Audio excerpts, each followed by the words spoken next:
Now I want to show you my shed. I call it Versailles because it is the world's best surfing shed made with Trex. So we have 1, 2, 3, 4, 5, 6 places where we can slide boards in. It is approximately 26 inches wide inside, 26 inches being the widest board I have, which is this board. So we have a lot of width. This means that you can put multiple boards. So this is a long board and a long board. This is a long board and a short board. This is a long board and a long board, and this is a long board. And up here we have a short board and a long board, and this is my favorite board. This is called Moby Dick 1. So this is the inside, and inside we have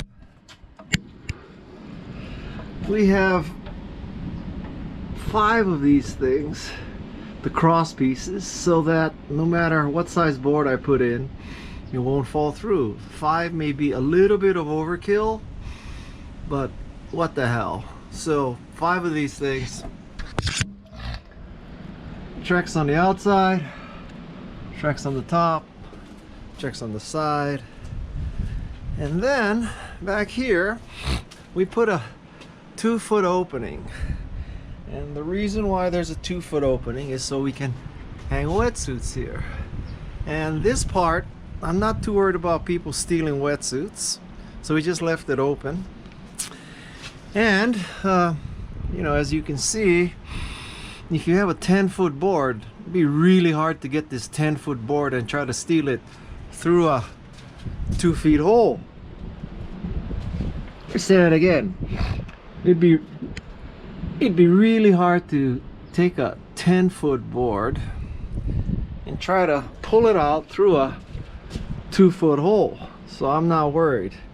They want to steal the old stinky wetsuits, God bless them. And then we put Trex on the bottom here too, so that people can stand in here if, like, my kids are trying to put the board in and it's too big for them to do by themselves. So one kid could stand over there, one kid stand over here, and you're good to go. Now the top, we use the clips on the top. You can see that clip right over there. So we use the clip on the top to get the boards tighter. Not the surfboards, the Trex boards. And the reason why we want it tighter on the roof is because less water gets through. And I'm not concerned about waterproofness in general, because after all we're talking about surfboards, so surfboards get wet, duh, so what do we care? But I didn't want exactly dripping all the time down here, so it's tighter with the clips. On the sides we didn't use the clips, we went straight in with screws, and that is harder to do because this was, believe it or not, built by one person working by himself, not me. And so, you know, with one person working, if you had the clips, it's much easier to align, but without the clips, like we did, it's harder to align. So you had to figure out a way to do that.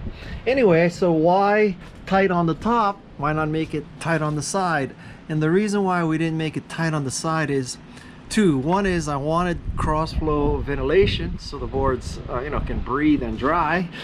And the second reason is when you back off from here, I didn't want this shed, which is 12 feet, it's 14 feet long, 7 feet high, and 3 feet wide. I thought that if the boards were completely tight, like the roof, it would look like this one big monolithic monstrosity box. But with a bigger gap, this gap is about 3/4 of an inch, it looks less voluminous, if you will. So that is a quick tour of my project to use Trex to make a surfboard shed. And like I said, I call it Versailles.